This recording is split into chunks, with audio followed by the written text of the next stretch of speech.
you like that for something brand new and innovative? Hello, everybody. It is May the 3rd, 2020. Wow, can you notice some changes around here? Whoo, look at this. Oh, look at this. Got shiny new toy. I got other new toys. This is looking pretty good. Oh, heck yeah. Hello, everybody. I am Doug Lackey, veteran columnist of Wrestleview.com and the co-host of Wrestleview Live, alongside the effervescent editor-in-chief of Wrestleview.com, Mike Tedesco, where we cover all of the major WWE pay-per-views immediately following them, including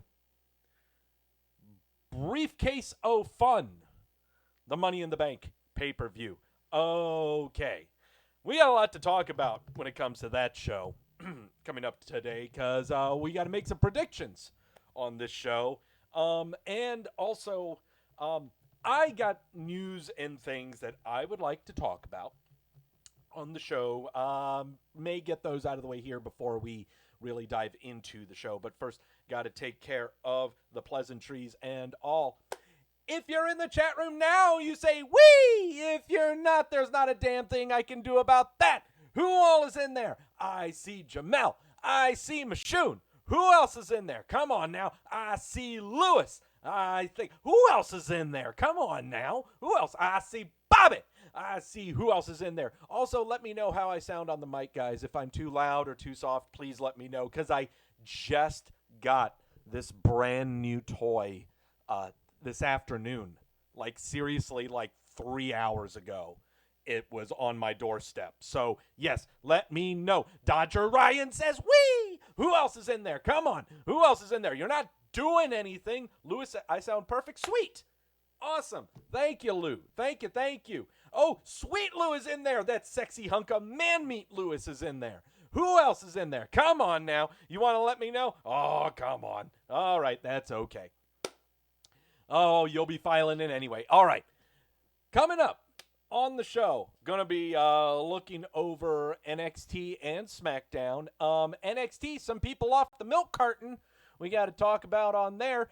SmackDown, got to talk a little bit about the stuff that happened there. Well, it's really just it's just to get it out of the way, because no one else on our Wrestleview staff really talks about it, so I'm going to kind of talk about it. That's what I'm going to do. Also, news coming down the pipe. It was asked here, I think it was either last week or the week before. Someone asked me in the chat room, hey, Doug, do you see anyone else being released by the WWE? And I said, oh, yeah, I sure do. Well, news coming down the pipe. We've got more releases. And so I can't play the theme song that I would like to play because the YouTube Gestapo might get on me. So I'm just going to let Alberto Del Rio just let you know. The product of a superior education. Yep, that's me. A superior education. That's what I am. Nothing I can. Hey! It comes with the turf. I got the sources. So what do you think? So yeah, news coming down the pipe. A fresh new batch of releases and furloughs to talk about. The WWE milk carton is 45 deep. Whew. 45 performers that have not been on WWE television or pay-per-view for at least 3 weeks. So, yeah. Going to have to try to go over that list. And finally, predictions for the Money in the Bank pay-per-view. As much as you guys, well, first I'll answer it. Lewis asking me, have I ever watched the show Billions? No, I have not. No. And apparently I should, because other wrestlers are on the show now. I don't know. I guess I should. I know. I saw the clip of Becky Lynch over the Twitter on the show. So, yeah, I guess I should check it out sometime. Andrew in the chat room says, wee! But today, Money in the Bank predictions. Going to be very interesting, to say the least. First, there are only 5 matches on the card for Money in the Bank. So CJ in the chat room goes, wee! So here's what we're going to do. There are 5 matches on the card for Money in the Bank. We are going to make predictions on those. And just like any other wrestling podcast and such, oh, thank you, CJ. I like my microphone too. Just like any other wrestling podcast, we'll make predictions on the show. But there's a catch when it comes to the predictions of the pay-per-views. Sometimes I'm so confident in my decision that I will lock said prediction. And when I do, I'm happy about it. I think that great things will happen. It'll make me feel smarter and more intelligent. But a lot of the times, those predictions turn out wrong. When a locked prediction that I make ends up turning sour, we drink something that's even worse. We take a shot of the Luna Azul Blanco tequila. It's going to be an interesting prediction show, to tell you the truth, because 5 matches, and also I'm adding another prediction in there because we don't really fully know the show right now. So I'm actually going to be making another prediction. 6 picks that I'm going to be making. Brace yourself. All of them are locks. 5 matches. An additional caveat to my predictions. That means 6 predictions I am going to be making. Every one of them will be a lock. Oh boy. Well, I wasn't going to do just 5 matches and 2 or 3 of them be locks. I mean, that's not, no.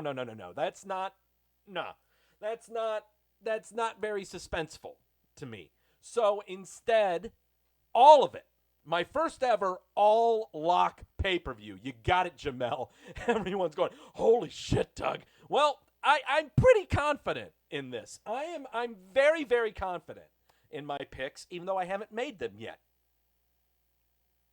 Shows you how much of a confident person I am. So, blank sheet of paper, pencil. We're going to do this. Okay, we're going to do that. Okay, sources.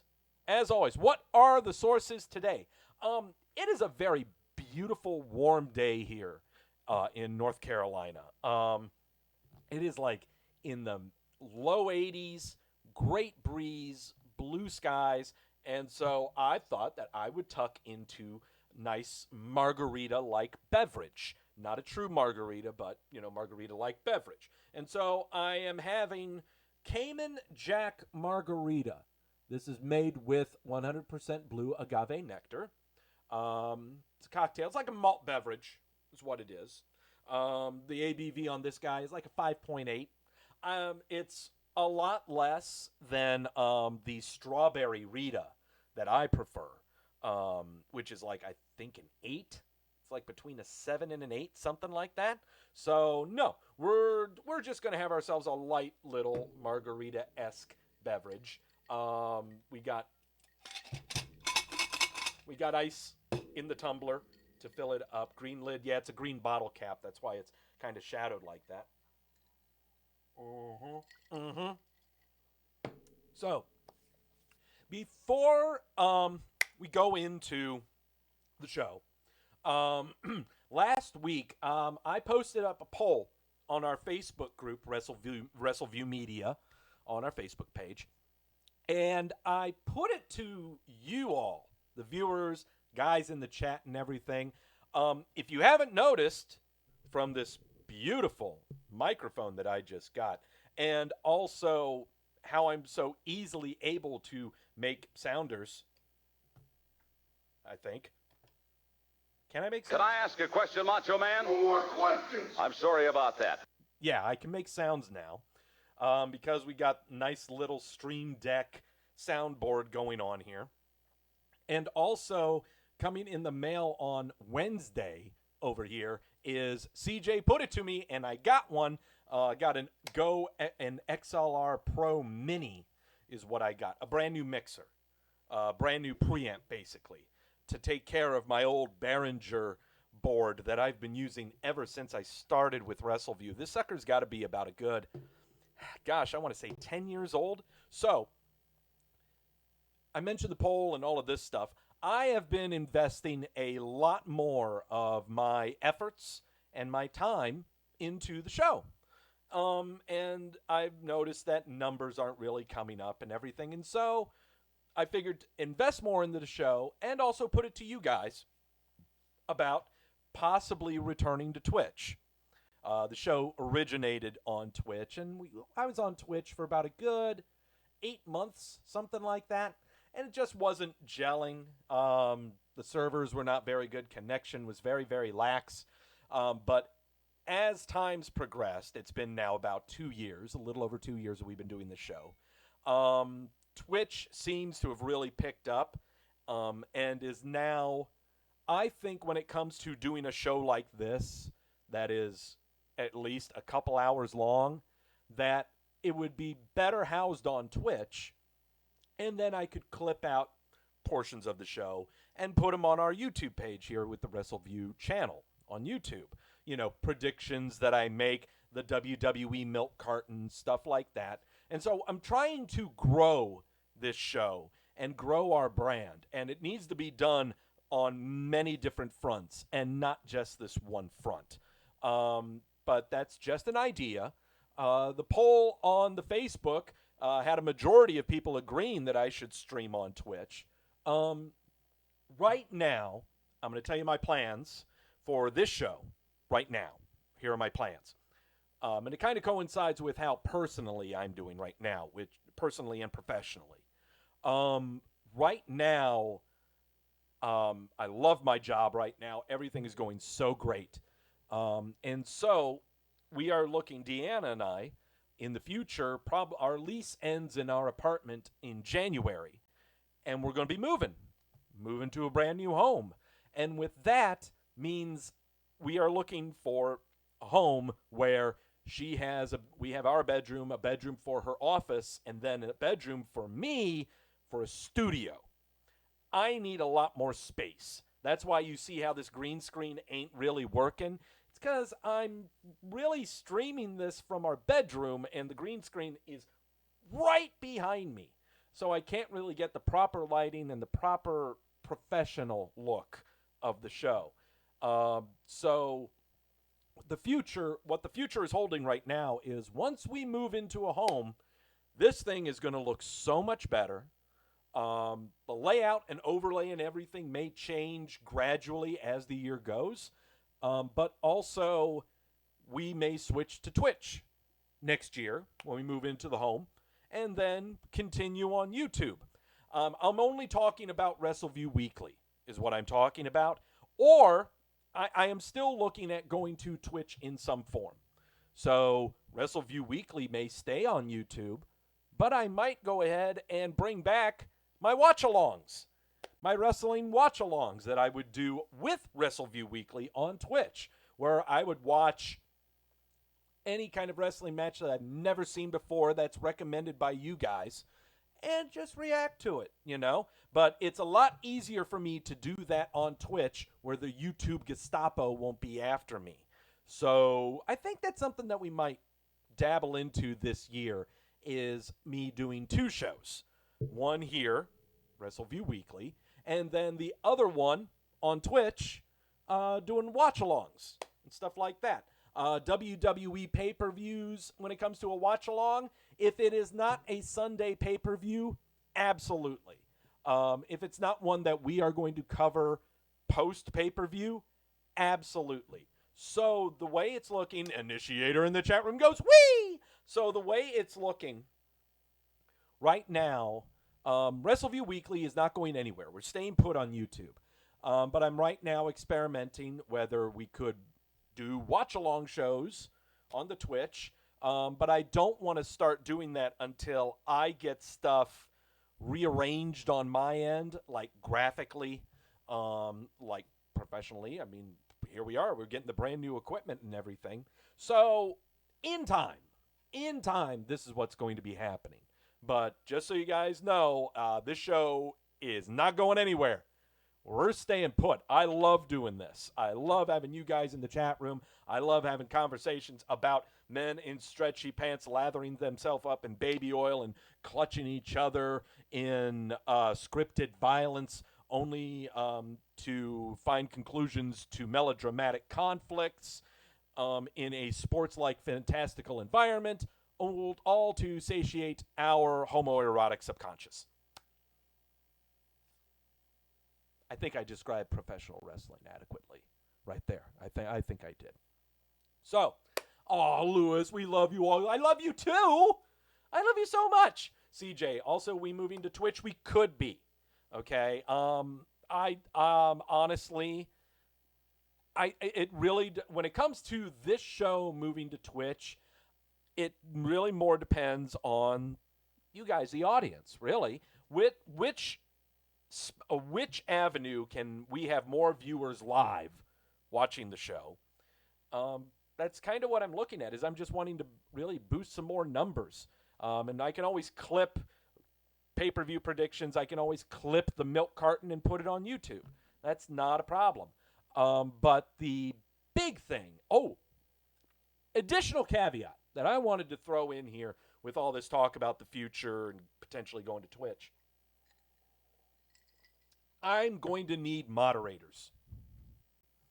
And I'll be honest, the people that I want moderating the show and moderating the chat so we don't get people coming in and trolling, I know it's going to happen. It's happened a couple of times when I was on Twitch. You know, trolls will pop in and start making fun and everything. I'm going to need moderators in the chat. And I think right now, almost all you guys in the chat room, I would immediately have as moderators. I love all you guys. Jamel, Mashoon, Nafis when he comes on in here, Andrew, CJ, all of them. Yeah, I'd love all you guys to be moderators just to make sure we don't get trolls and people like that coming into the show. You know, so how does that happen? Well, I'll figure out how that's going to work. Okay. In time, I'm trying to figure stuff out right now. Trying to figure out all kinds of things right now with the show, with the format, and everything else. So I'm sorry if I'm boring everyone with this talk right now. If you're listening to the show for the first time, I apologize. But I'm just talking about the future, and I'm really, really excited, and I can't help but talk about stuff that makes me excited. Does NXT make me excited? Well, maybe. No, this episode of NXT, yes. This episode of NXT, CJ, holy crap, I missed so much. Well, you'll catch it. Just catch the replay, CJ. You'll get it. I mean, yeah. Don't really want to go over it again, but everyone else will fill you in the chat. Everyone in the chat will fill you up. So, here, okay, NXT. Doug, why do you care about NXT? Well, no, Lewis, there's not going to be any AEW talk. I have not gotten so depressed yet that I want to watch AEW. Honestly, I really can't think of any reason why I'd want to watch AEW other than Orange Cassidy, but I got to have more than just that, you know? Okay, so NXT. Well, why don't we just get into it?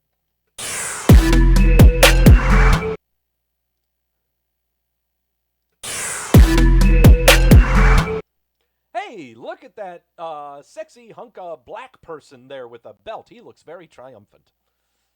What about Orange Cassidy talk? Well, there's nothing wrong with Orange Cassidy talk, but I can't have that be the only reason to talk about AEW. I just can't do that, you know? Flying through this stuff. Interim Little Critter Championship tournament match kind of thing. Isaiah Swerve Scott versus El Hijo del Fantasma is what the thing is. They're doing things on the ropes because they're little critters, and that's what they do. This would be a commercial break match. Swerve Scott would get the win in this, and of course we get the suicide dive. I still need to put a Wii sounder for my soundboard, but I haven't done that yet. I had to put way more important sounders on the board. So, yeah. Diving through the ropes. There you go. Yeah, Swerve Scott gets the win. Yeah. But that's really great. Double D, Dominic Dijakovic is walking around outside. He doesn't like the words that Johnny Gargano said. So they're going to have a match next week. Dodger Ryan said he was surprised that Phantasma lost that one. You know, I think what they're really doing here is they're trying not to have people be defeated, I guess is the best way to put it. We can't have Swerve Scott not winning a match. We just can't. Just can't have that. So we're going to have as many people being 1-1. You know, that's what's going to happen. Yeah. Double D doesn't like Johnny Gargano. Candice LeRae with Johnny Gargano in tow, introducing her to the ring, actually. Going up against Casey Catanzaro. Casey Catanzaro? You mean the flexible chick, the Ninja Warrior chick? She's kind of cute too, to tell you the truth. Casey Catanzaro off the milk carton. We haven't seen her since the beginning of February, where she had a match against was it Mercedes Martinez back on February the 5th, I think, something like that. So yeah, Casey Catanzaro off the milk carton, only to get stomped into the mat by Candice LeRae. First off, my God, Casey, fabulous facial expressions, and oh my God, just brutal. Just brutal. That, so well done. My Lord. But also, wasn't this Seth Rollins' finisher in the beginning? Wasn't this a pirate dude that was also in the WWE? This was his finisher too, the curb stomp. And they outlawed it, or they banned it or something, just because it was too dangerous or something like that. Yeah. We've brought it back. It is kind of brutal. It is kind of brutal. Jamel saying, I think we may have who could knock off Charlotte in the NXT lady title. Yeah, that's who I'm thinking. It's going to be LeRae. Yeah, that's I'm definitely thinking. Well, I think we had a clusterfuck going on for the NXT women's title. I think we had Charlotte, LeRae, and Thick Storm is who we had. Oh, I'm sorry, Tony Storm. Never misses leg day, that Tony Storm. Oh, man. Oh, Burchell, that's who it was. Burchell did a flipping Uranagi. Oh, okay. Never mind. I thought someone had that curb stomp before, but no, I know that Seth Rollins used to do curb stomp. I believe so.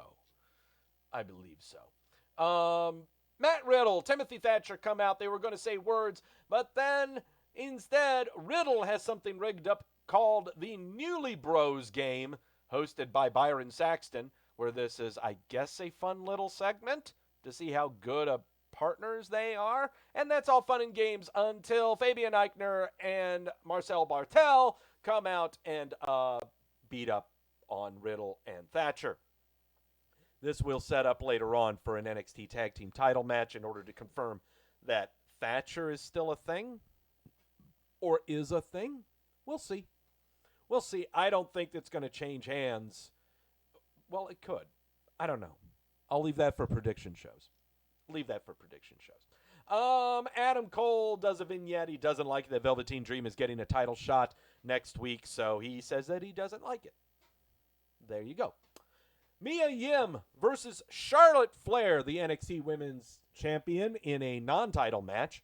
Yeah, just a typical match. Nothing to really, Charlotte Flair would win this via submission.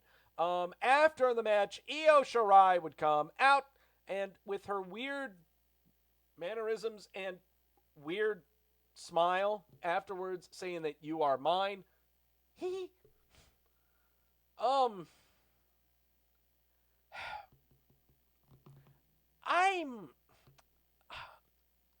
weird thoughts about Io Shirai.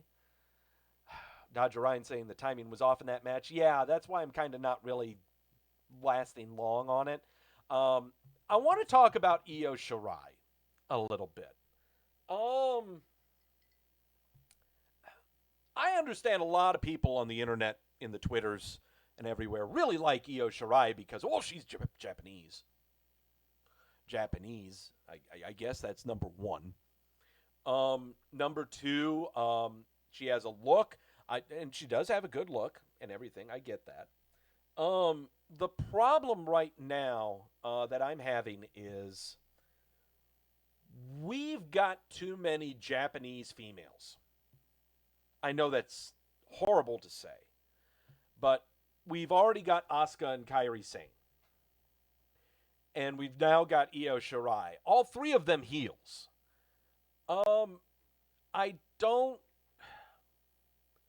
She's just not clicking.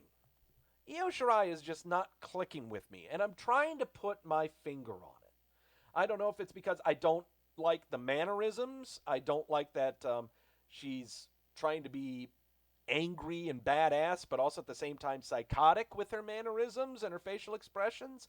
I'm trying to understand it. I'm not sure. CJ saying he thinks they signed one more from Stardom. I believe so. I believe they've got another Japanese female coming up through the ranks. So, this just isn't clicking with me. And I'm trying not to, she's Japanese, that's why they got too many. It's oversaturated. No, there's just something. I don't know what she is. I don't know if she's a badass, if she's psychotic, if she's, bipolar or something. I don't know. I don't know. And I'm not even going to talk about what's going on in AEW. I'm not even going to talk about what's going on in AEW, okay? Their women's wrestling is horrible. It's bad. It is really, really bad. Daniel in the chat room going, wee! It's bad, okay? Someone convince me otherwise. Short little vignette of Karrion Kross and Scarlett. They're going to be making their debut on NXT next week. I am very curious about this. One of the reasons I want to go to Twitch and do some watch-alongs again is because I need to watch matches of Killer Kross when he was in Impact or when he was in other federations, just so I can kind of prepare myself for what he's like, what he is. I'm really curious about this. Like I said before, when it comes to Dexter Lumis and his debut on NXT, it all is determinant on the entrance. It matters about the entrance and the music that sets the tone for him. I'm really, really curious how this is going to turn out, okay? Finn Balor's locker room was trashed. He's going to show up next week and call out his attacker. Take your pick. Take your pick on who it could be.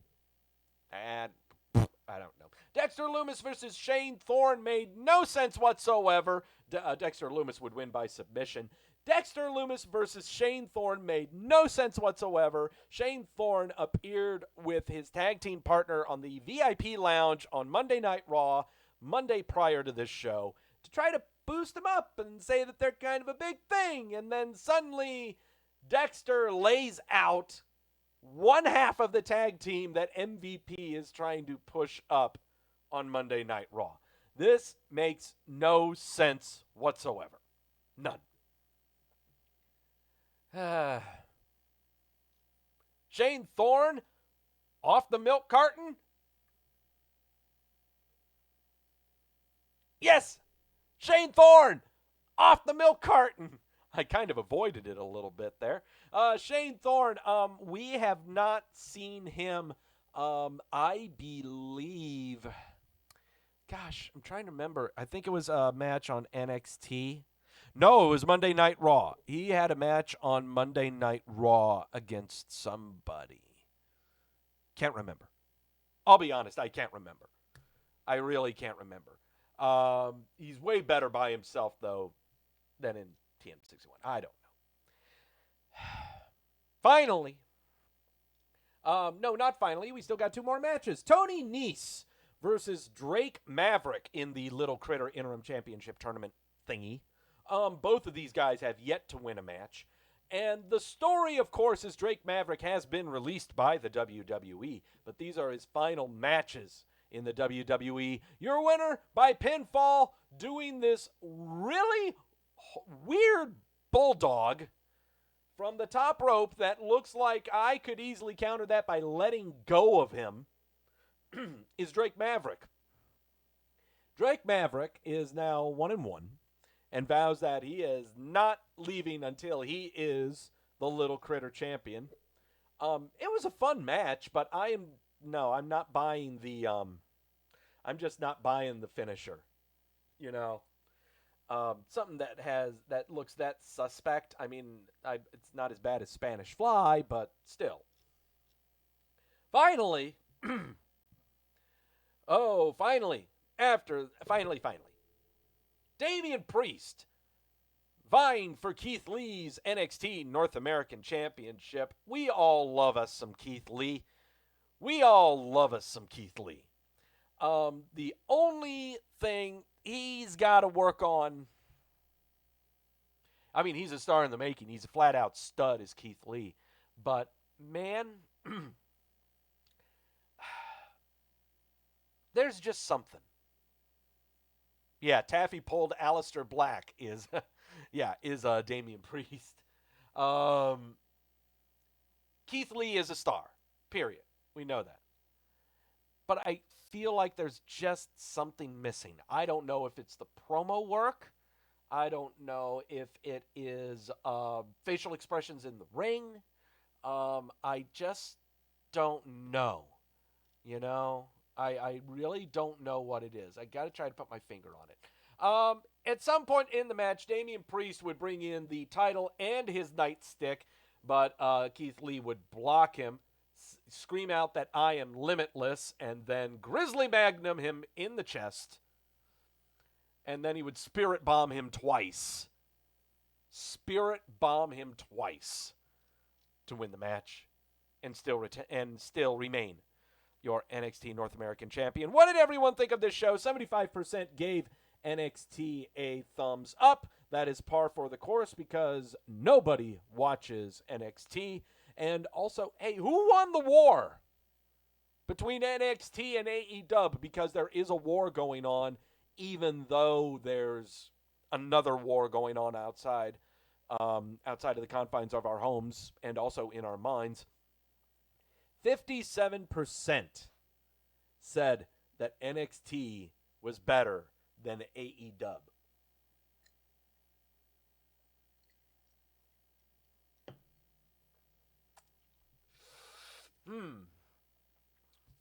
Lewis saying Punishment Martinez is his new favorite. I mean, Damian Priest, Punisher Martinez, has grown on me. His timing of the slaps when he's doing forearms is fantastic. His knees are great. I mean, he's good. He's very good. Don't be telling me that he's going to be a world champion or anything like that. He can be very, very good on the mid-card. Very, very good on the mid-card. But, yeah, don't be telling me that you want to see him as a world champion anytime soon. That ain't going to be happening. No. So, that was NXT. SmackDown. Some stuff makes you cringe, and other stuff makes you happy.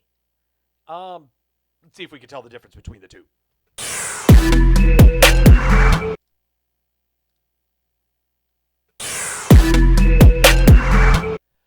Money in the Bank qualifying matches. And Daniel Bryan versus King Corbin. Sign me up. Karen Corbin versus Daniel Bryan. Daniel Bryan comes out to the ring. And breaking news on SmackDown. Daniel Bryan tells us, and Michael Cole does as well, the Money in the Bank ladder match from the men and women. Well, first, it's going to be held, it is going to be done in a cinematic match. It will be taking place at WWE headquarters in Stamford, Connecticut. CJ, that transition gets me in full trap mode. Oh, thank you. Thank you, I think. Men's and women's Money in the Bank ladder match at WWE headquarters in Stamford, Connecticut. Cinematic match. They are both going to be happening at the same time. Once again, the men's and women's Money in the Bank ladder match will be happening at the same time. Oh my God, Jamel. Thank you for that incredible reference right there. This is Wacky Racers. This is Wacky Racers and Money in the Bank. Yes, it is. Absolutely. Who is Dick Dastardly and Mugsley? Muggsy. Who's Dick Dastardly? That's King Corbin. Corbin is Dick Dastardly. That's who this is. Yes. Wacky Racers. I love it. They got to all arrive at the headquarters in their own little souped up cars. You know? Oh, God, that'd be so great. All right, so again, men's and women's Money in the Bank ladder match happening simultaneously at WWE headquarters. Carmella is Penelope Pitstop. Maybe Lacey. Lacey, maybe. Hey, Ebony. Hey there, Ebony. Daniel Bryan and Karen Bourbon are having a match. They do things.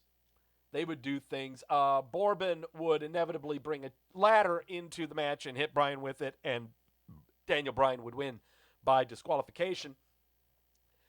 Bryan would have Corbin in the yes lock until Shinsuke Nakamura and Cesaro get into the ring and start beating up on Bryan. So, if we can't have Sami Zayn at SmackDown speaking for Nakamura and Cesaro, then we can do the next best thing and put them with Karen Bourbon. How you like that for a faction? Karen Bourbon with Shinsuke Nakamura and Cesaro. Where's Sami Zayn? I don't know. SmackDown is a good show if you skip things. Yeah, it kind of is, Ebony, if you skip through the things. Especially if you skip through this really horrible spot of Bourbon tossing Daniel Bryan off the stage.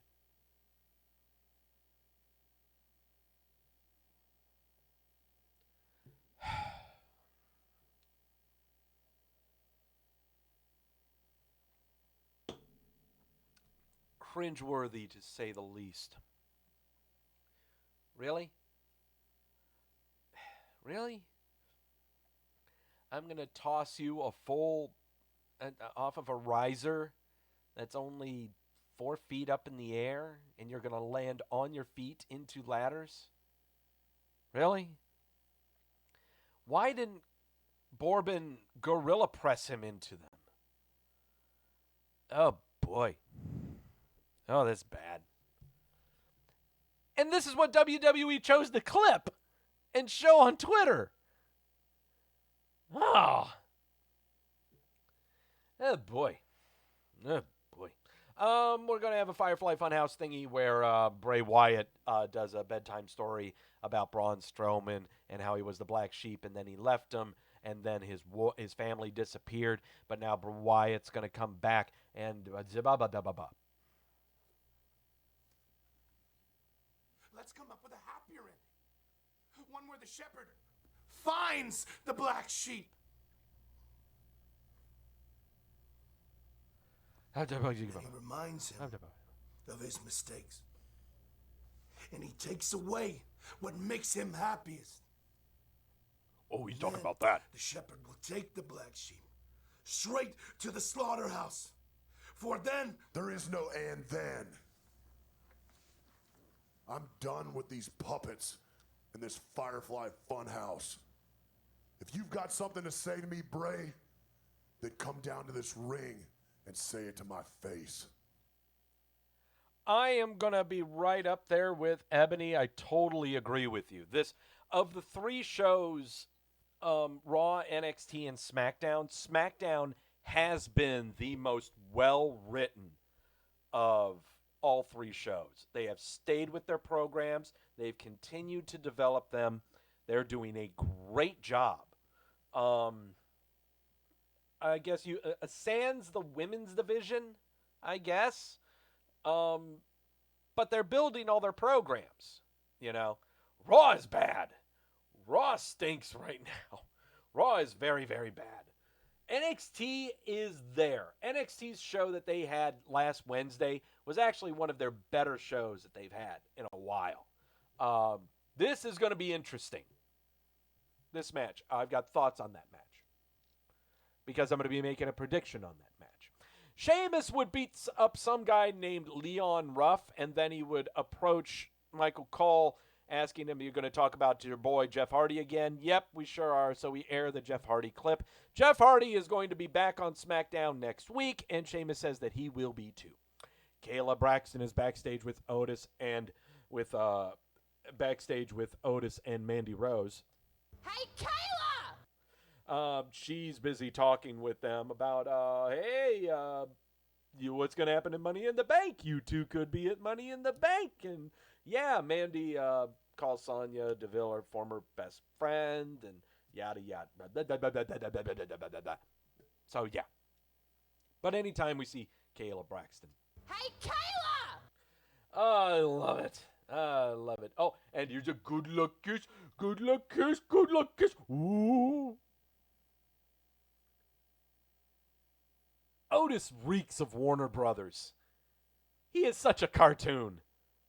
Otis is such a cartoon. Seriously.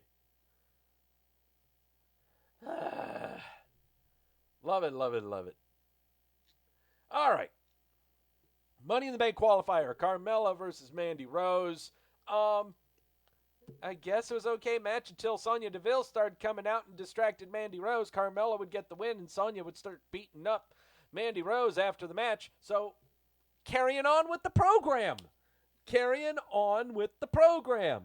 That Mandy Rose and Sonya Deville don't like each other. Sonya Deville doesn't like it that Mandy Rose liked Otis. And Sonya Deville thought that Mandy should like Dolph Ziggler. And Dolph Ziggler doesn't like Otis because he's been wrapped up in this stupid little thing that Sonya Deville cooked up. Fantastic program. This has been the best, the most well-written program for the past 4 months. 5 months, practically. This has been going on for a while. This program's been going on for a while. Great stuff. Great stuff. New Day versus the Forgotten Sons. The Forgotten Sons pick up the win. The only chicanery here was Jackson Riker tossing Big E into the ring post, which is par for the course. That's what 3-man teams do. So, I love it. I mean, they're good hands. I'm not saying they're going to be tag champs or anything like that, but they add more to SmackDown, thankfully, because there's going to be one tag team that's not going to be around on SmackDown for a while. We got news on that coming up in a little bit. Finally. Oh, yeah, not finally. There's still more shit. Yep. Tamina's backstage. She says stuff about her match with Karen. Out comes Sasha Banks. And then out comes Bayley. And then Lacey Evans. And then we got a schmaz. Is that Teddy Long? No, that's not Teddy Long. I was about to say, I thought he was going to put together a tag team match. Oh, boy. CJ saying the white military boys versus the happy black people. I don't know. You're nervous about it. I understand. I understand how you can be nervous about that. That's Adam Pearce. Oh, okay. That's Adam Pearce, playa. Finally, main event. Otis versus Dolph Ziggler. Oh, man, love me some Otis. He is right now. Can you believe he's the main character of SmackDown now? Let's put this into perspective, okay? Let's really marinate on this. No, Sanjay Dutt, that's who that was, CJ. Oh, okay. Dwell on this, if you will. The main character on Monday Night Raw. Who is it? Who's the main character on Monday Night Raw? Is it Drew McIntyre? Is it Seth Rollins? Is it who?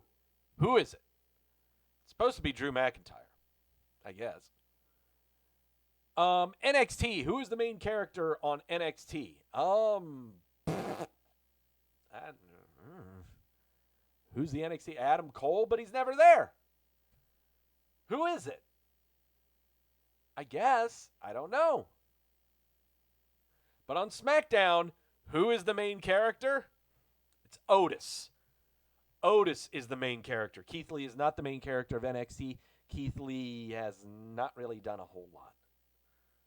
He's gotten beaten up by Damian Priest. He hasn't been in the ring constantly. He hasn't been cutting promos every day either. There's only one guy on SmackDown who has been on every television program and in a substantial storyline. It's Otis. No Roman Reigns, but I don't know what the heck Roman Reigns would be doing. Braun Strowman is there, but which one is the more compelling storyline? The Otis Mandy love rhombus or Braun Strowman versus Bray Wyatt because you remember things?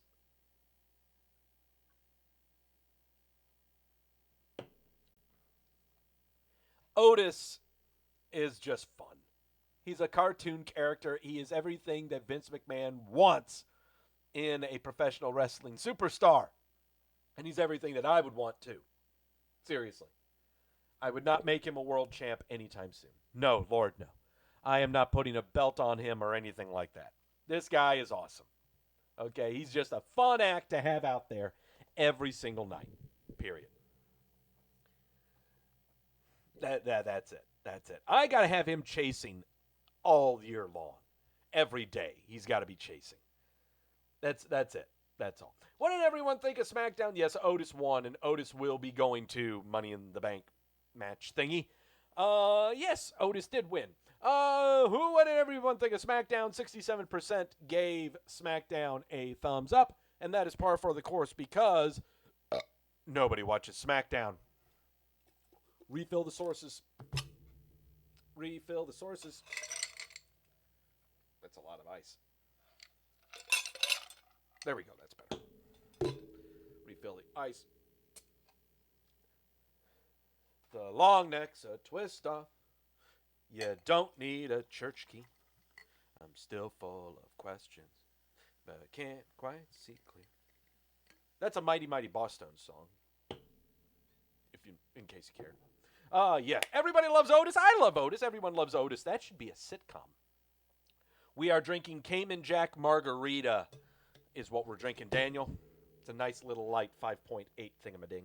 Okay. Enough of this. All right. Once again, about a week or 2 weeks ago, someone asked in the chat room, Doug, do you see any more releases happening from the WWE? I said, yes. Yeah, I sure do. And lo and behold, last Thursday, the product of a superior education.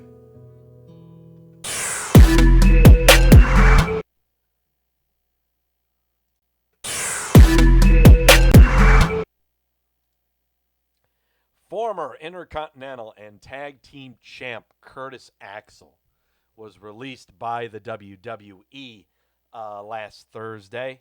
After 13 years of being with the WWE. Can you imagine that? 13 years.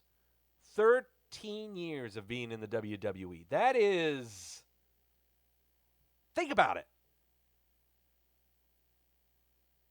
You know how often he was on TV in his final year of his contract? 4 times. 4 times he appeared on television in the final year of his contract. I loved looking on the Twitter and people just going, oh, God, they never gave him a chance. Oh, that's such a shame. Oh, gosh, what was his father's name? Oh, Mr. Perfect Son. He sucked.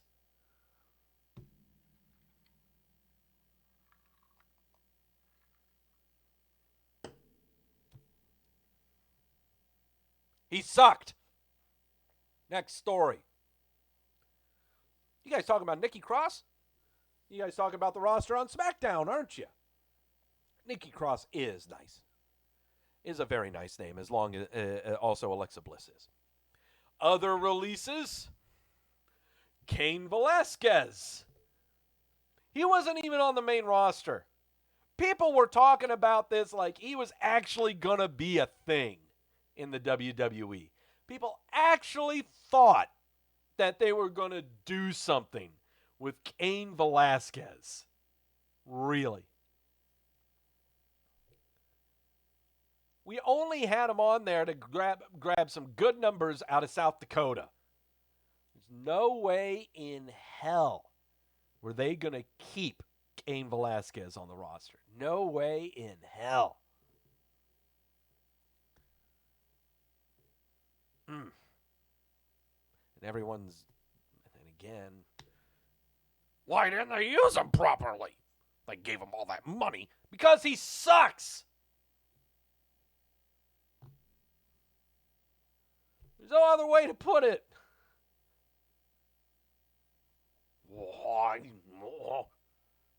Uh-oh. Daniel's bringing it up. We live in a time where, instantaneous communication can just happen with the touch of this little device. We can let the world know how we feel immediately after watching something or listening to something. Let the whole world know how we feel about something. Gil's in the chat room going, wee! And I live by a motto, and I know a lot of you have incorporated it into your lives as well, and that is don't scroll down. Okay? Whenever you read an article, if you see a video, or you're partaking in entertaining yourself on the internet, okay? After you're done reading the article, after you're done watching the video, don't scroll down. Nothing positive happens from it. The comments will only infuriate you or embolden you to want to say something in return, which in turn does nothing positive.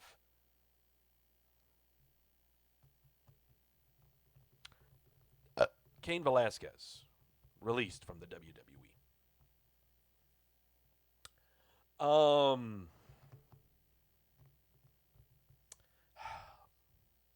going to scroll down. Wow, that's crazy, says Steven Herrera, anonymous. That was a very short stint. Ha ha ha ha, that is all. He looks like a slob, says another, and all the hype for nothing.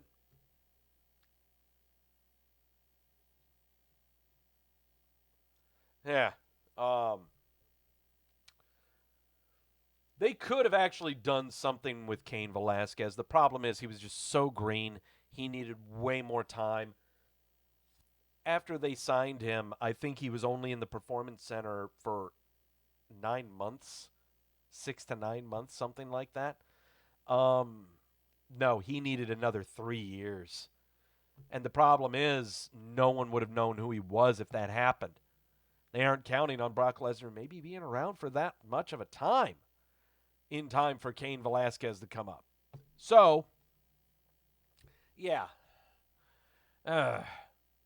It wasn't a waste. It was just really hot-shotted real quick. On the furlough front, Gerald Briscoe was furloughed by the WWE back on the 28th. That was last Tuesday. This was during the round of cuts due to the COVID-19 pandemic. Furloughed, he'll come back. He's going to be coming back. That's not a problem. Okay, this is a story I really want to talk about because everyone was losing their collective shit over this. According to a new recent filing from the Securities and Exchange Commission, WWE Executive VP of TV Production Kevin Dunn sold some of his Class A common stock last Wednesday. The filing shows that Dunn sold 33,000 shares of stock on Wednesday at $45.46 a share, totaling up to approximately $1.5 million. When you just read that and you just read the headline, just go. Gears turning. Gears turning. Oh, WWE's going under. Oh, they're jumping ship. Those 33,000 shares of stock that Kevin Dunn has, he still has over 125,000 shares left with the company. Yeah. He still has a cool 6.5, 7 mil that he could cash at any time. Yeah. By the way, you can tell he's a producer.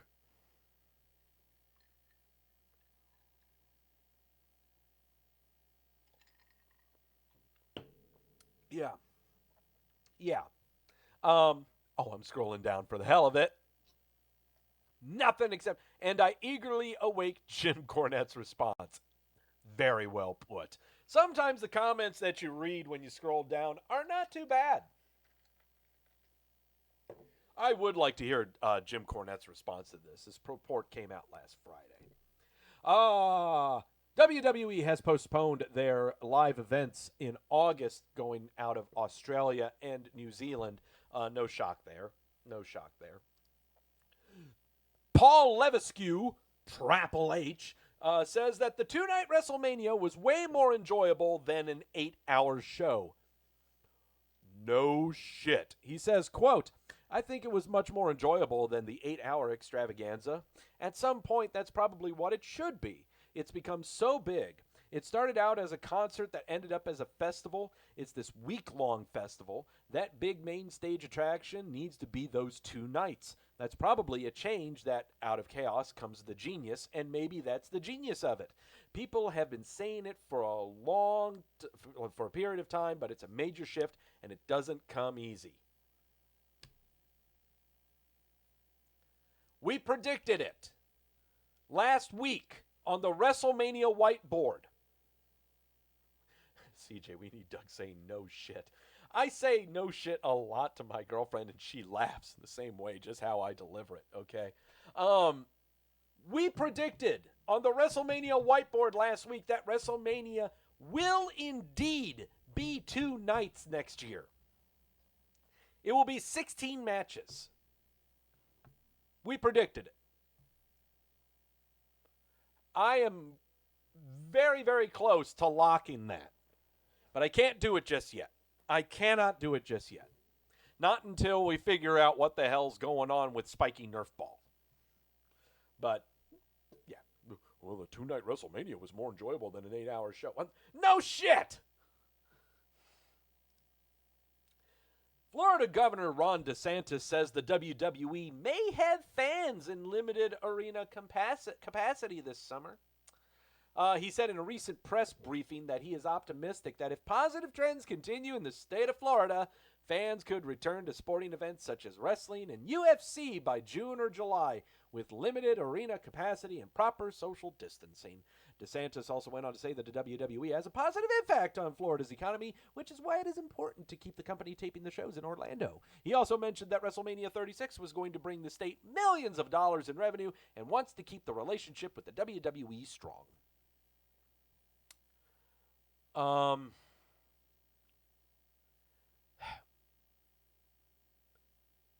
Starting in a couple weeks, I think in a couple Sundays, NASCAR resumes racing here in North Carolina, over in Darlington, with no fans in the seats. No fans, okay?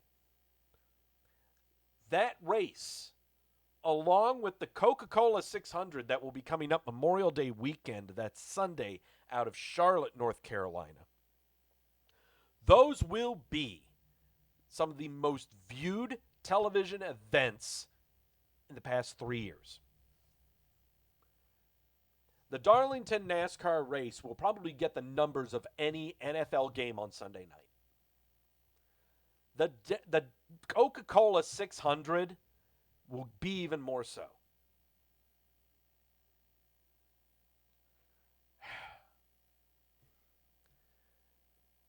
People are craving for content, and I totally get it. We don't have any live sports content, and the closest thing that we're getting right now is the WWE. CJ bringing up iRacing has gotten good numbers. Absolutely.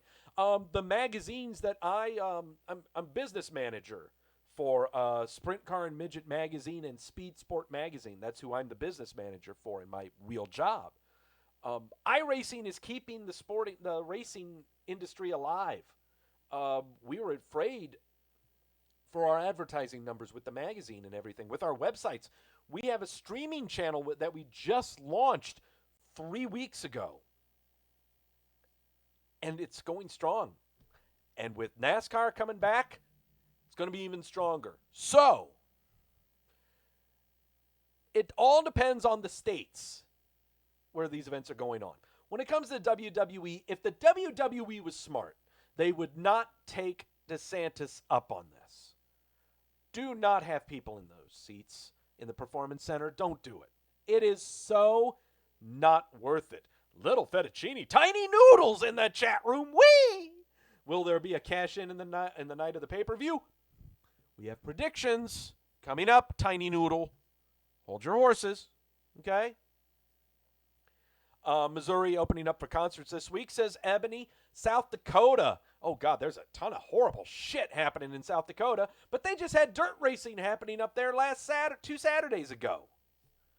So, if I were the WWE, I would not have fans in those seats. It would be so sparse in the Performance Center. It would not be worth it. It would not be worth it at all. No. That's just me. Okay, let's get to some happy news. Let's get to some positive news here. A WWE fan had Roman Reigns' quote tattooed on her forearm, and Roman responded in kind. The tattoo read, and I quote, "As long as God wakes me up, I can handle the rest." Reigns replied to this, "I live by this statement. It's gotten me through so many tough times. I'm so happy to see that it has connected with you and helped you move in a positive direction. God bless and be safe." Ebony saying she would have some crew in the crowd. Well, yeah, I'd have some crew in there, but I wouldn't have any fans at the shows. More good news. Paige helps fans struggling financially from the COVID-19 pandemic by giving signed copies of her video. No, that's not it. No, that's not what she did. Paige responded back by asking fans for Venmo information, and she ended up sending money to fans that were having hard financial times. So, you need to pay your rent. You can go ahead and contact Paige. Her handle is @RealPaigeWWE. Here she is. How's everyone doing at this point?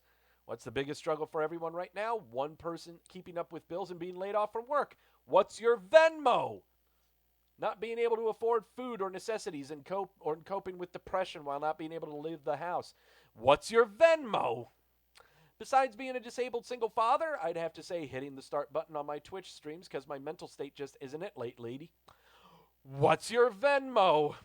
Keeping up with bills and being laid off from work. What's your Venmo?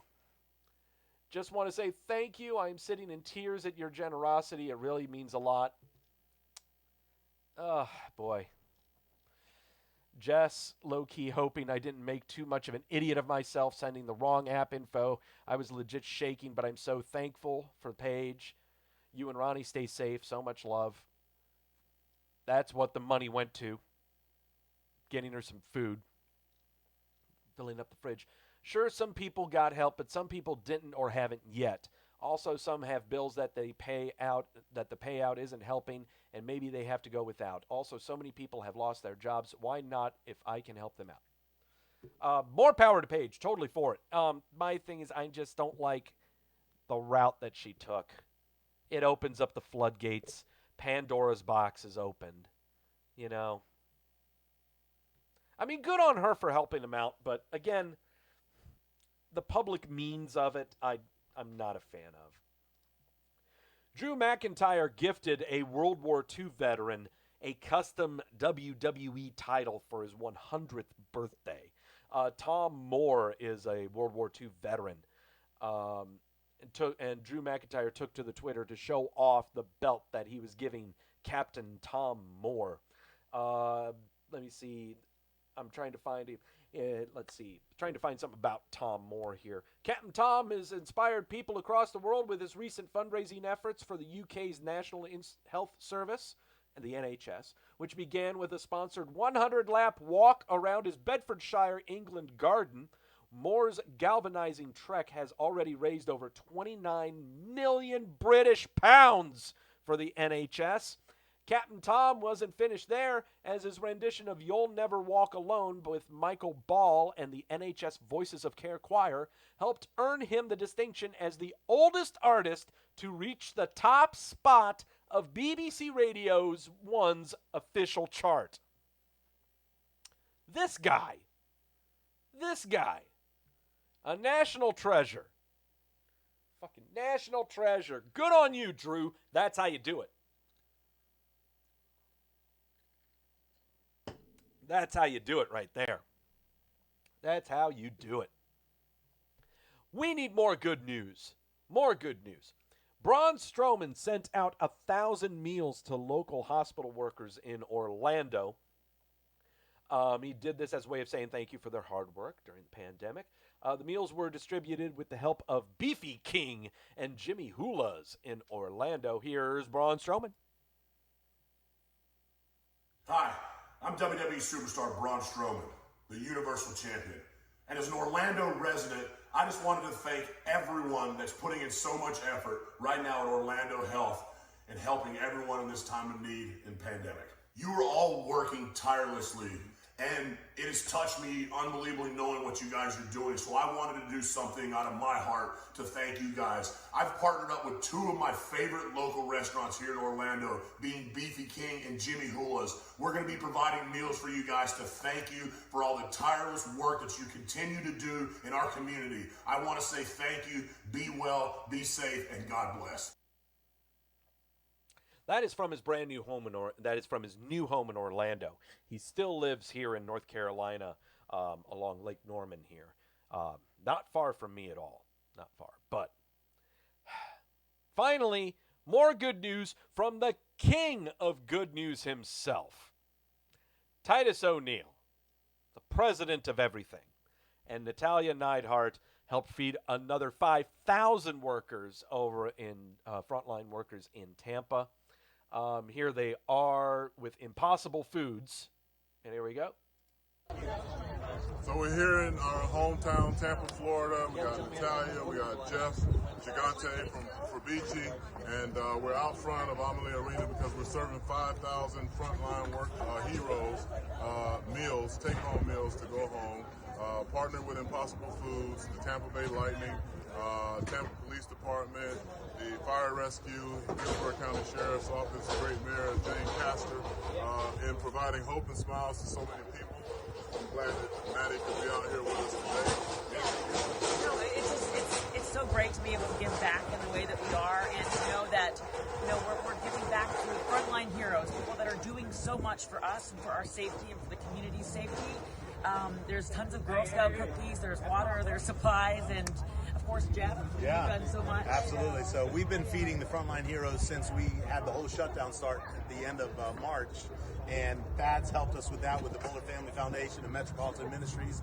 And so this was our idea to team up with Impossible Foods and give out like a $75,000 day to these amazing frontline heroes, hopefully as a bookend saying this is the end of their need, and hopefully of them putting themselves on those front lines. And as our country starts to open back up and we get back to having everyone get back to health.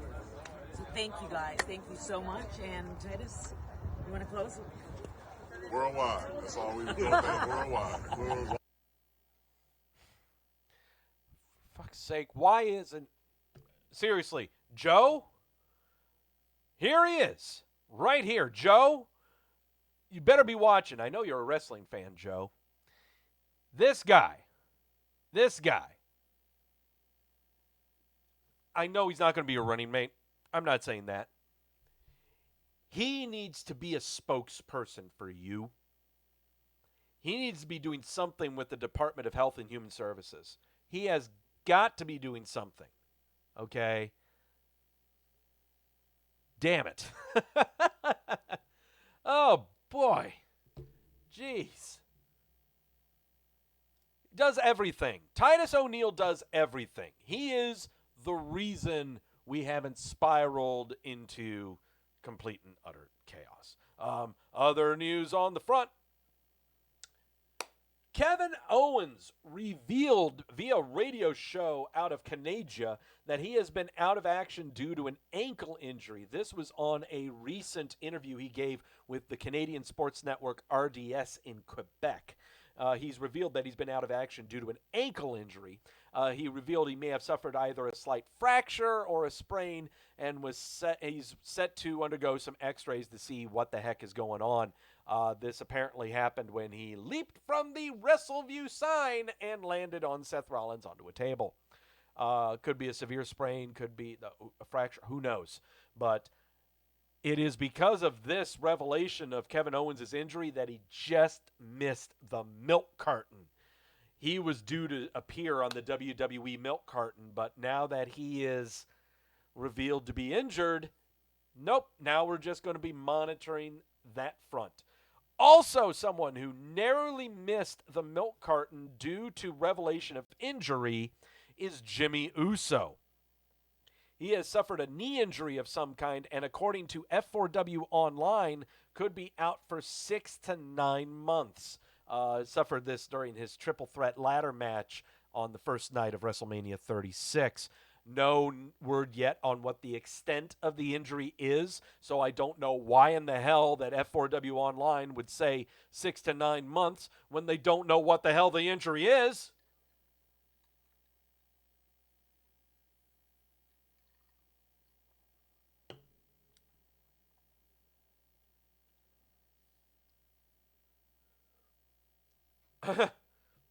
I don't know how you get to say that. We don't know the extent of the injury, but we know he's going to be out 6 to 9 months. Top of that, his brother Jay's not going to be working anytime soon, apparently. Oh, boy. Times are not good for Us. So, let's go on to the injury list then. Alongside Kevin Owens being injured on Raw, Rezar with a torn bicep. He won't be back until SummerSlam times. Lars Sullivan had major reconstructive surgery on his ACL and MCL and potentially his PCL. He was due to come back during WrestleMania times. We have yet to see him appear. Xavier Woods and Ember Moon, both with torn Achilles tendons. They have undergone surgery. They're rehabbing. They will be back in time for the SummerSlams. Aforementioned Jimmy Uso with a knee injury of some kind. I guess we'll roll with whatever the hell F4W said, and he's not going to be back until Survivor Series? Maybe? I don't know. Boa, torn rotator cuff and labrum. He will not be back until SummerSlam times. Fandango with a dislocated elbow.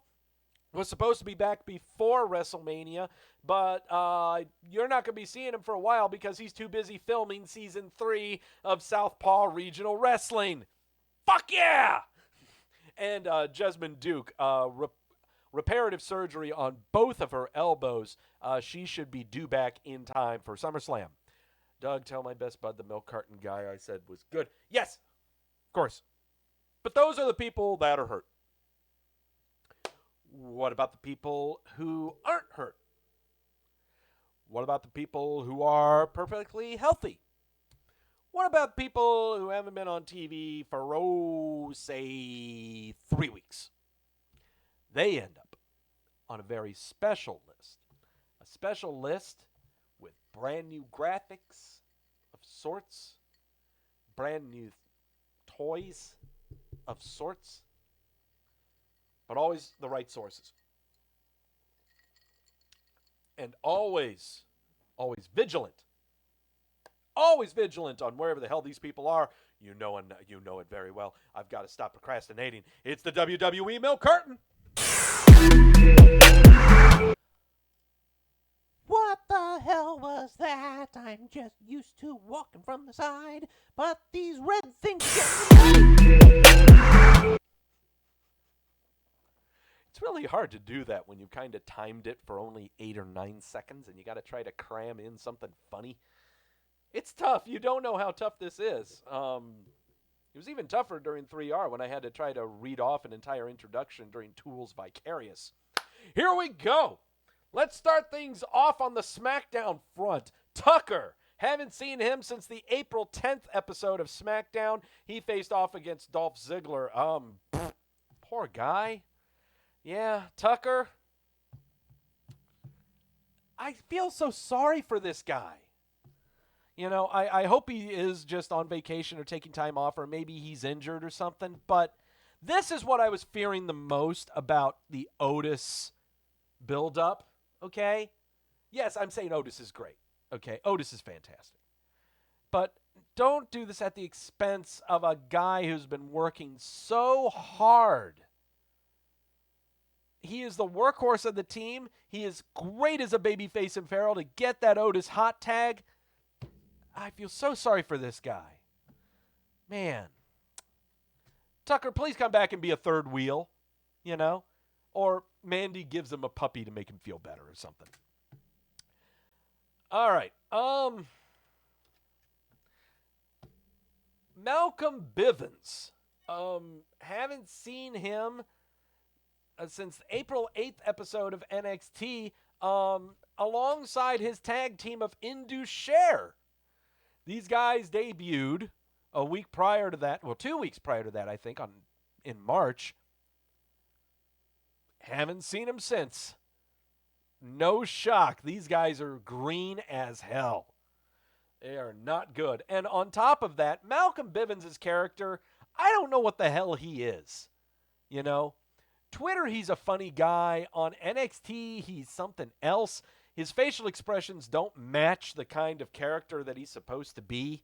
I don't know what he is. Big Show. Haven't seen him since April 6th episode of Raw, where they aired a dark match that followed night 2 of WrestleMania, where he vied for Drew McIntyre's newly won WWE title. Probably not going to be seeing him for a while. He's too busy trying to reap royalties from his brand new show on Netflix. Danny Burch, haven't seen him since the April 6th episode of Monday Night Raw, where he teamed up with Oney Lorcan to face off against Cedric Alexander and Ricochet to make them seem like a big deal. I guess it worked. Humberto Carrillo, haven't seen him since that same episode on April the 6th. He was facing off against some no-name guy. I think it was probably that Tahuti Miles or something like that. God. This ain't looking good. Bork Laser, haven't seen him since night 2 of WrestleMania, where he faced off against Drew McIntyre and lost the WWE title. Yeah, we're not going to be seeing him for a while. Edge, haven't seen him since that same night 2 of WrestleMania, where he squared off against Randy Orton in a Falls Count Anywhere match that I believe the soundtrack is crickets in the background.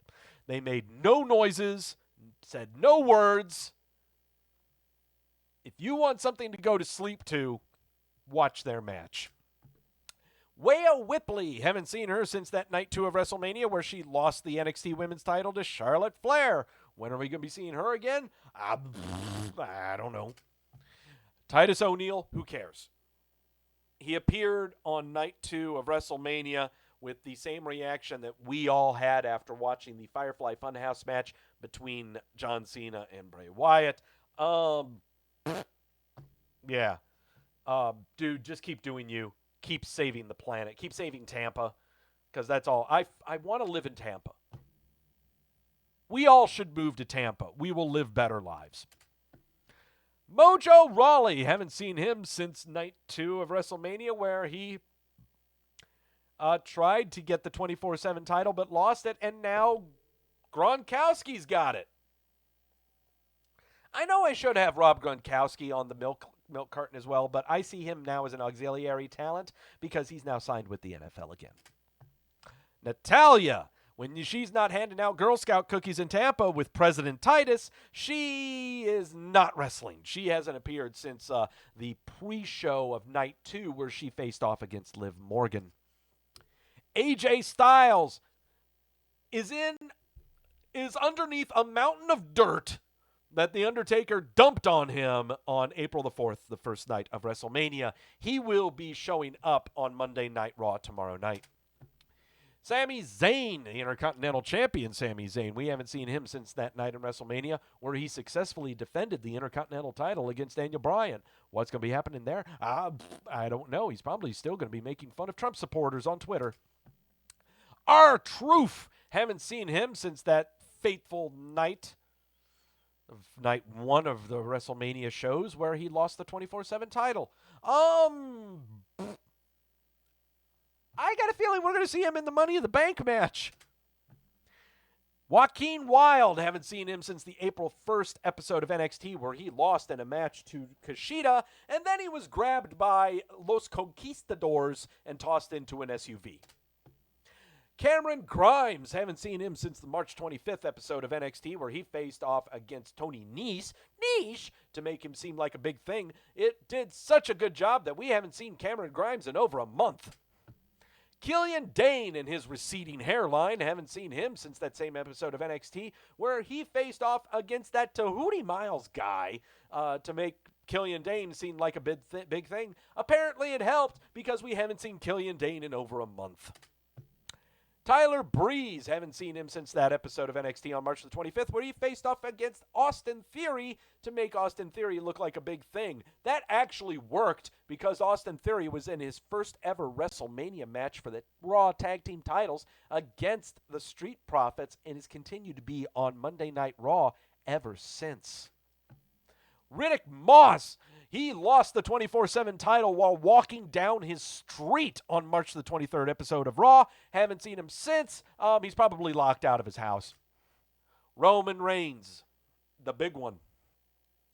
We haven't seen Roman Reigns since March the 20th episode of SmackDown where he signed the contract to face Goldberg for the Universal title and never did so. We are not going to be seeing Roman Reigns until this entire pandemic is taken care of. And that may not be until Christmas time. Jeff Hardy, haven't seen him since the March 13th episode of SmackDown. That was the very first episode of SmackDown being at the Performance Center during this entire spiky Nerf ball crisis. Jeff Hardy, they've been airing vignettes about how he should be the really underdog, and he's been gripping with all of these inner demons. I just hope that he hasn't gotten back and fallen off the wagon again. Kyle O'Reilly, haven't seen him since the March 11th episode of NXT, where he and Bobby Fish vied for the NXT Tag Team titles in a rematch against Pete Dunne and Matt Riddle. He is not traveling. He is staying in Canada because he has diabetes and he is subject to the spiky Nerf ball. Grizzled Young Veterans, haven't seen them since that March 11th episode of NXT where they jumped Pete Dunne and Matt Riddle after their successful defense of the NXT Tag Team titles. We had been building these guys for a month prior, March 11th, to make them seem like a big deal, and we did such a great job, we haven't seen them on TV in nearly 2 months. Raul Mendoza, haven't seen him since that episode of March the 11th of NXT, where he faced off against Kushida and lost, and then he was abducted by Los Conquistadores and tossed into an SUV. Furthering the theory, don't lose to Kushida or else you will be abducted by Los Conquistadores. AOP, even though Razar is injured, I'm putting them both on here. They haven't been seen on TV since Monday, March the 9th of Monday Night Raw, where they took part in the typical Teddy Long special of an 8-man tag. Facing off again, you know the drill. Bobby Roode, haven't seen him since that episode of Monday. Haven't seen him since March 8th. Elimination Chamber, where he took part in the tag team elimination match for the SmackDown tag team titles. He's in Canada. He doesn't have diabetes. Shorty G, haven't seen him since the March 6th episode of SmackDown, where he approached Apollo Crews about needing help against Sheamus, and Apollo said, "No, I got this." And, well, yeah, he sure did get it, because the program was squashed immediately next week.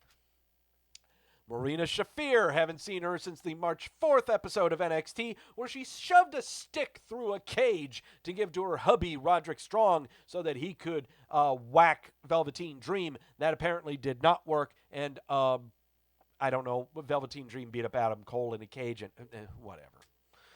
Mansoor, haven't seen him since the February 27th Super Showdown, where he faced off against Dolph Ziggler in his home state of South Dakota, furthering the theory that he only appears in South Dakota. Bronson Reed, haven't seen him since the February 26th episode of NXT, where he faced off against Killian Dane in the hopes of reinvigorating that whole mystique of two big guys going after each other, much like how Keith Lee and Double D did. We see how well that did.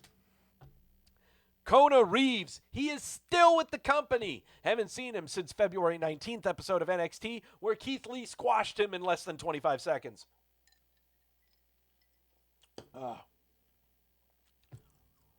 We're coming down the home stretch, kids. Mercedes Martinez, haven't seen her since the February 5th episode of NXT, where she took care of Casey Kent and Cesaro. Shelton Benjamin, haven't seen him since the Royal Rumble on January the 26th, where he was duped by Bork Laser. Let's go into last year. No, not yet. Vanessa Bourne, haven't seen her since the January 15th episode of NXT, where she took part in some big giant battle royale thingy to determine the number one contender for the NXT women's title. Rhea Ripley was the champ. Bianca Belair ended up winning that thing. Mustafa Ali, haven't seen him since last year, December the 27th, on an episode of SmackDown where he was saying inspirational shit. He could be the guy delivering the message, and it must be the truth. I don't know. For fuck's sake, I don't care anymore. Oh, here we go. The Iconics. We haven't seen them in a very, very long time. Hey, Kayla! It's been far too long. We haven't seen them since November the 25th, where they were too busy trying to sell shit for WWEshop.com. You gotta be joking me! It saddens me. I really miss them, and I know you all do too. But the thing is, it's not so much Billy Kay isn't really doing it. Billy Kay tweets a little bit, but doesn't do a whole lot of selfies and videos and stuff. Peyton Royce is doing it a lot. Peyton Royce is TikToking like mad, showing off her bikini figure, doing a lot of stuff, and I'm worried. I'm very, very worried. Just study that question. Hey, you go to journalism for that? I'm scared. I'm scared for I'm scared. I hope they don't go. I really don't. But with all the videos that Peyton Royce is posting, I'm thinking it's inevitable. And it's not because of the videos that she's posting. She's leading us to believe that, yeah, she's enjoying life right now, and I wonder why. Bo Dallas. Haven't seen him since November 15th, where he, Curtis Axel, and Drew Gulak were in the ring at SmackDown making fun of Braun Strowman about something happening at Survivor Series. I don't know. And finally, the brand new stalwart of the WWE milk carton. Since the mass exodus 2 weeks ago, the brand new face of the WWE milk carton, Arturo Ruas.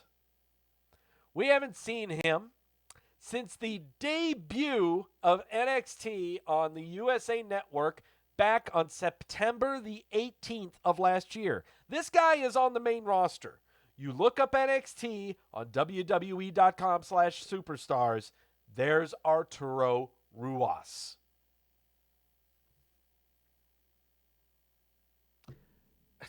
Don't look at me. He's there. He's on the milk carton. He's got about 4.5 months. 4.5 months, and he'll be a golden gallon. He's not going to be a cologne level golden gallon, but it could happen. It very well could happen. All right. God, my throat. I need to drink some more. God, that took a lot out of me. 45 people have not been on TV for 3 weeks or at least 3 weeks. Who else is going to be showing up? Oh, I got some big names showing up.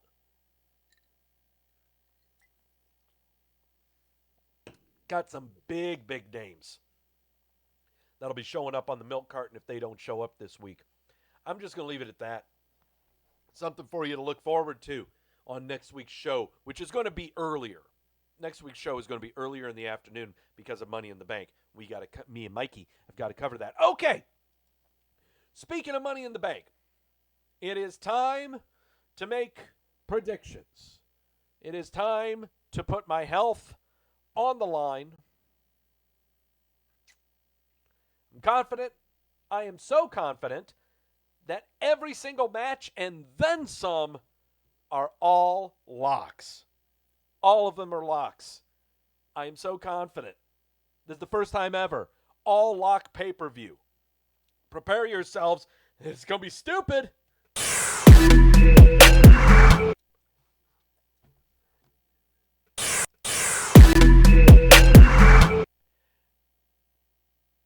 No. We're not doing index. We're doing Money in the Bank. All right. We're already off the rails.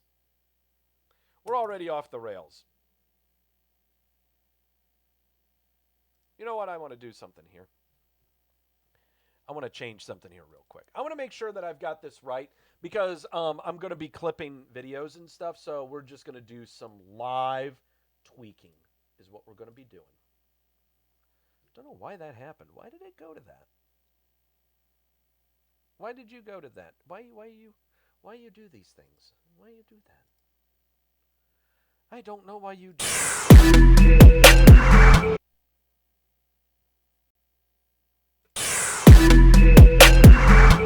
There we go. That's better. All right. Off the Rails sounds like a WWE pay-per-view name. I think that was Over the Limit. Was also Off the Rails. All right. Money in the Bank. 5 matches are on this card. And one of the matches we don't really know all the details with. But I got you covered. Because we're going to be predicting that one too. 5 matches and then some on the Money in the Bank pay-per-view. We're predicting all 5 of them, and all 5 of them are locked picks. Doug, what is a locked pick? What a locked pick is that I feel so confident in my prediction, I'm going to lock it. If I get it wrong, I suffer the consequences. And those consequences is taking a shot of the Luna Azul Blanco tequila. 5 locks. 5 matches, 5 locks, 5 shots of tequila potentially, and an extra one. There are 6 predictions that I am making for this show. 6 predictions. 6 locks. 6 shots of tequila. All right. Here we go. Let's get this show on the road. Pray for me. I need y'all's help in the chat. Let's start things off with Karen defending the WWE SmackDown Women's title against Tamina. Okay, so I totally get how everyone is expecting Karen and Sasha Banks to do the inevitable split, and Sasha Banks, maybe becoming a baby face, is probably what it's looking like. I totally understand that, and you would want that to happen in this match. But is it done at the expense of Tamina becoming SmackDown Women's Champion? No, not at all. The bigger question, does this match end in a DQ?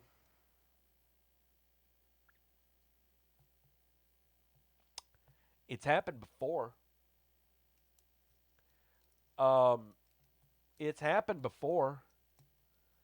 Tamina could win via DQ.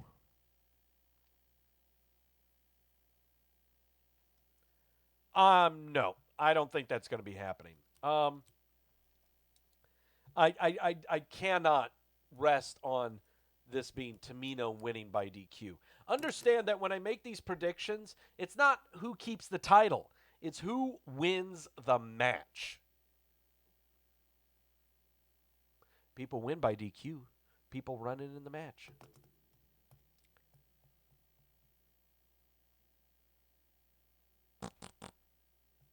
I can't do a DQ. I got to go with Karen. Got to go with Karen. Yeah. I hope that no one is seeing that as racist or anything like that. Drew McIntyre defending the WWE title against Seth Rollins. I have seen on Twitter that people are already sick and tired of Drew McIntyre being the champion, even though it hasn't even been a month. Who'd have thunk that? Who'd have thunk that? Wrestling fans being impatient with someone who's just become champion out of WrestleMania. Wow. No shock. No shock at all. My question is, what are we doing after this? What the heck is happening on Raw? We haven't built anything on Monday Night Raw. We got the faction of 3 with Zelina Vega. Okay. Aleister Black is doing things. Ricochet and Cedric Alexander are a tag team. The Profits and Vikings don't like each other because the Vikings don't know how to sing or did something. What is happening on Monday Night Raw? Drew.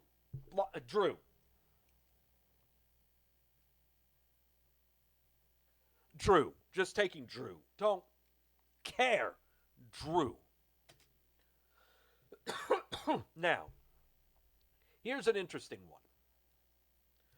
Braun Strowman defending the WWE Universal title against Bray Wyatt. Not The Fiend, but Bray Wyatt. Kind of the match that The Miz had at TLC with Bray Wyatt. And The Fiend could show up later.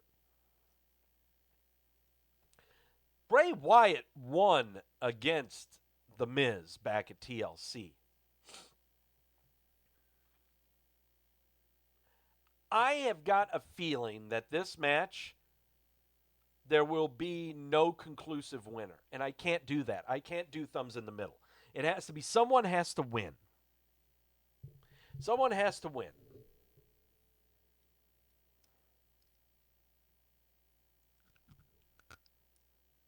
Gills, yes, but everybody beats Face Miz. No, you're right. Everyone does beat Babyface Miz.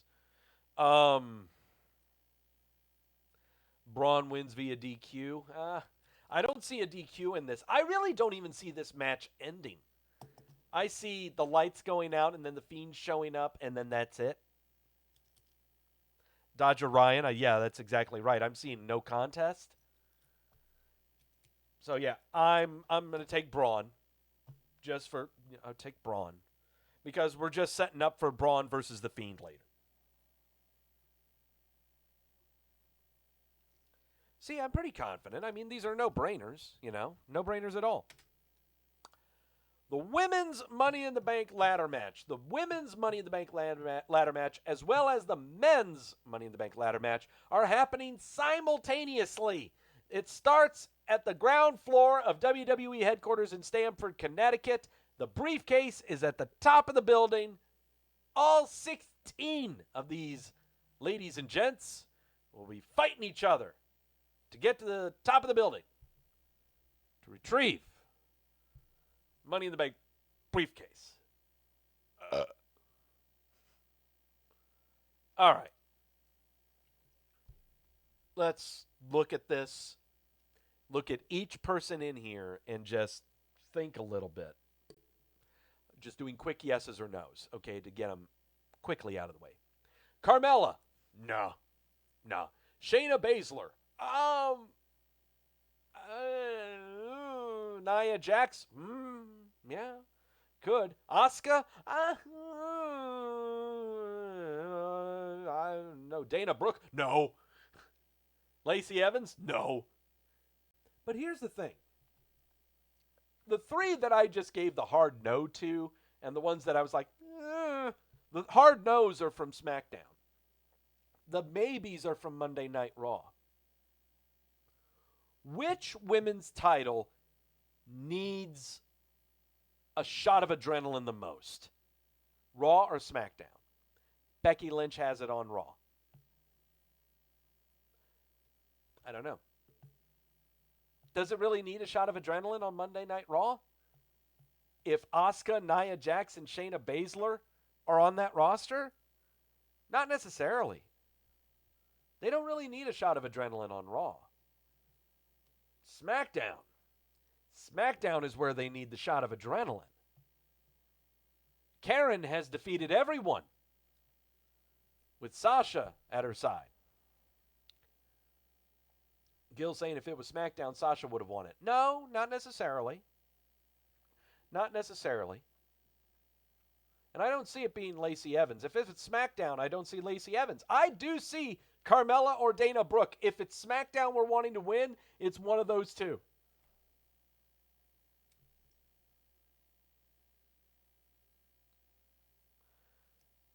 I would be Nia over to SmackDown. The problem is the rules are with this briefcase, they are challenging their show's respective champion. So if Nia Jax were to win it, she must go after the Raw Women's title. If Lacey Evans were to win it, she must go after the SmackDown Women's title. Yeah, I don't know. This is I'm just looking at Nia Jax. Even though I'm trying to talk myself out of it. I'm really trying to talk myself out of it because I'm thinking SmackDown's women's champ and women's titles are in much worse condition than Raw's. But no, it makes way more sense to put it on Nia Jax. They've been building her for the past 3 weeks, ever since she came back from injury. They've been building Nia Jax. So, yep, take Nia. I'm picking Nia Jax. Gotta lock it. Pick Nia Jax. Gotta lock it. I'm glad I didn't talk myself out of that. Ebony, I want Nia to be the one to get stuck. Everyone's talking. Will you guys get the stuck in the elevator joke out? Will you stop it? Okay, it's getting old. Okay, the stuck in the elevator stuff is getting real old. Okay, I want R-Truth running in on this shit. Is what I want. I want R-Truth grabbing Carmella, with the shoulders and running up flights of stairs. That's what I want. I want R-Truth making a cameo in this. And speaking of which, the men's Money in the Bank ladder match. Right now, we only know 5 of the 6 people that are going to be in it. Otis, Aleister Black, Daniel Bryan, Rey Mysterio, Karen Corbin. Apollo Crews was supposed to be the 6th, but he ended up injuring his knee in a match against Andrade on the Monday Night Raws. Don't worry. Apollo Crews is going to be coming back. It's kayfabe injured. He's going to come back, face off against Andrade. That's a new United States champion right there. So, first off, the pick that I was saying that I was going to be making, the prediction I was going to be making, we don't know who the sixth person is for the Money in the Bank ladder match. All three of SmackDowns have been chosen in Otis, Daniel Bryan, and Karen Corbin. Monday Night Raw has got Aleister Black and Rey Mysterio, but a final pick will be made in a last chance gauntlet match on tomorrow night's Monday Night Raw. If I'm reading this right, the last chance gauntlet match involves the losers of the current people who are in this match. If I'm looking at this right, I believe it's Dolph Ziggler, Cesaro, I think, or was it Shinsuke? No, Dolph Ziggler, Shinsuke Nakamura,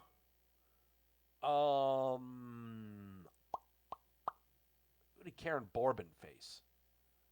Drew Gulak. Yeah, Drew Gulak. And then there's Austin Theory and Angel Garza. Yeah, those are the five. If that's what we're doing on Monday Night Raw in the last chance gauntlet match, those are the five that are going to be in it. First off, we know it's not going to be anyone from SmackDown, so it's Angel Garza or Austin Theory. No, it is neither of those two. Someone else is going to enter the Money in the Bank ladder match. The guy who is entering the Money in the Bank ladder match is going to win the Money in the Bank ladder match. None of these five are going to win it. I'm sorry. I would love Karen Corbin to win it, but no, I cannot see him facing Braun Strowman or Bray Wyatt or any of that anytime soon. SmackDown is not winning Money in the Bank.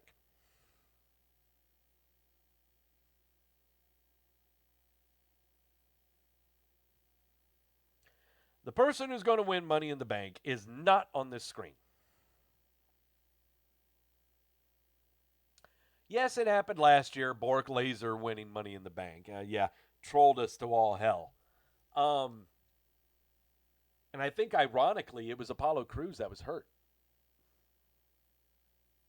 I think. I might be wrong.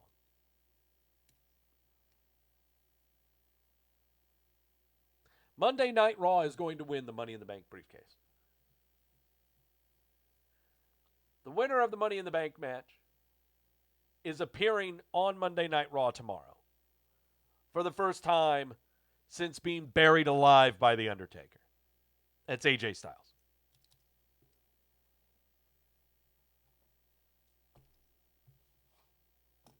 AJ. It was either going to be AJ Styles or maybe Randy Orton.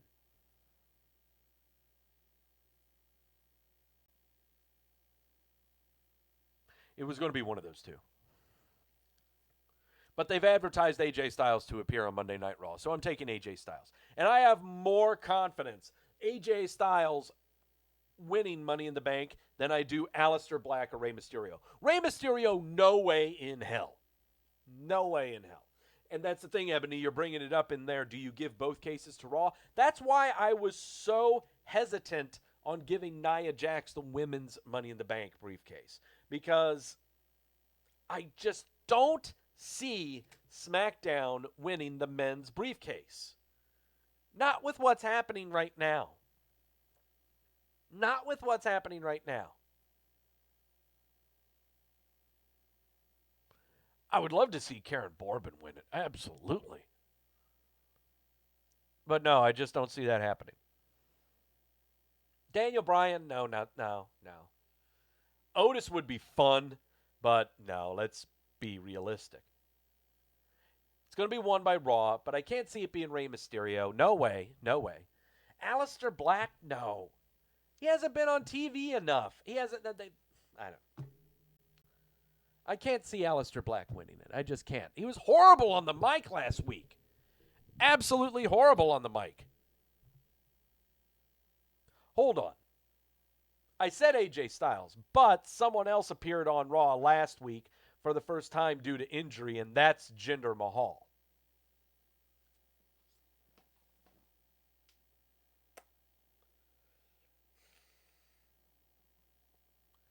What about Jinder Mahal? Do I have him win it instead?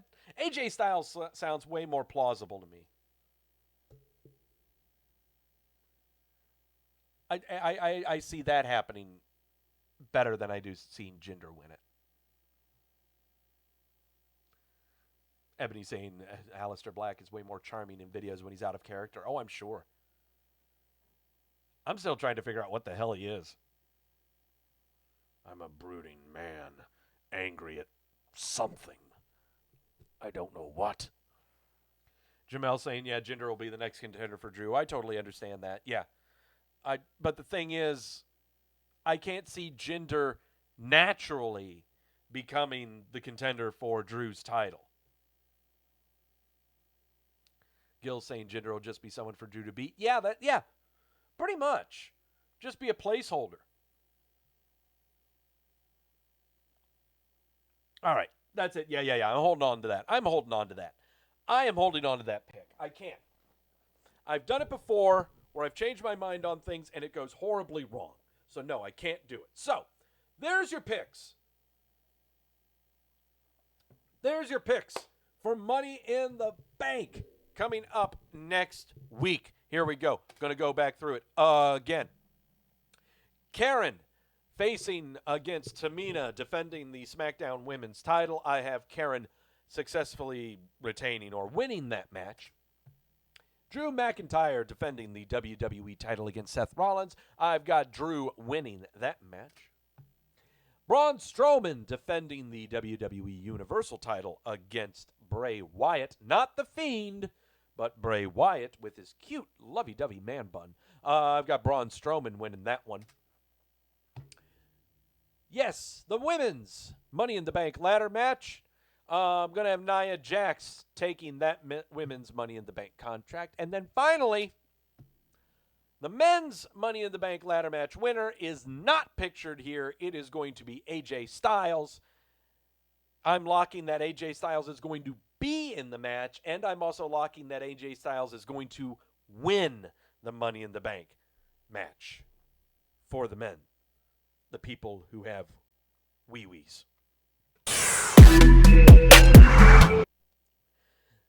Thank you all so much for stopping by on Wrestleview Weekly. Brand new microphone, brand new graphics, brand new everything. Just trying to work on other things.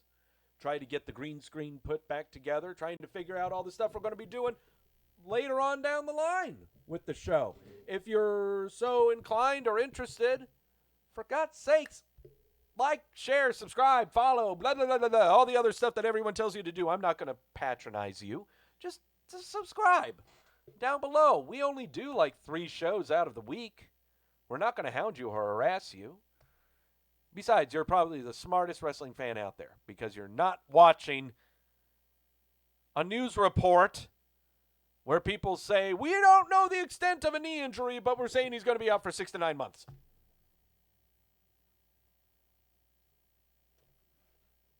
Thank you all so much for stopping by. Be sure to tune in tomorrow night after Raw right here. Mike, the Effervescent One, and Victoria, the Queen of Wrestleview, will be recapping the go-home show for Monday Night Raw going into Money in the Bank. And then I will be here Sunday afternoon, 1 o'clock, to fill in any of the crevices for the pay-per-view that's coming up later that Sunday, and pray for my safety because all of the picks that I've made today are locked. 6 shots of tequila.